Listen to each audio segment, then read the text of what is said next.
ಬಾದಶಾಹಗಳನ್ನ ನಾವು ಕಾಲಾನುಕ್ರಮದಲ್ಲಿ ಒಬ್ರು ಹೆಂಗೆ ಬಂದ್ರು ಅಂತಂದು ನೆನಪಿಡುವುದು ಕಷ್ಟ ಆಗುತ್ತಾ.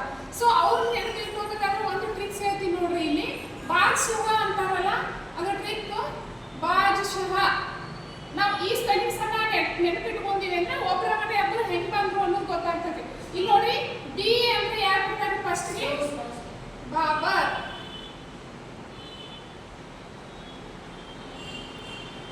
ಮೊಘಲ್ ಅರಸರಲ್ಲಿ ಮೊದಲನೇದಾಗಿ ಬರುವವರು ಬಾಬರ್, ಎರಡನೇದಾಗಿ ಬರುವವರು ಎಚ್ ಅಂದ್ರೆ ಯಾರ್ರಿ? ಹುಮಾಯೂನ್. ಮೂರನೇದಾಗಿ ಬರುವವರು ಯಾರಂದ್ರೆ ಎ ಅಂದ್ರೆ ಯಾರ್ರಿ? ಅಕ್ಬರ್. ನಾಲ್ಕನೇದಾಗಿ ಬರೋರು ಅಕ್ಬರ್ನ ನಂತರ ಅವರ ಮಗ ಯಾರು ಅಂದ್ರೆ ಜಹಾಂಗೀರ್.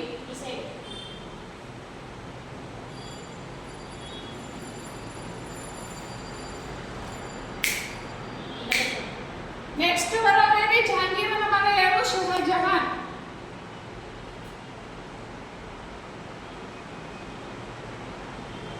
ಜಹಾಂಗೀರನ ಮಗ ಯಾರು ನೆಕ್ಸ್ಟ್ ಬರೋರು ಅಂದ್ರೆ ಔರಂಗಜೇಬ್.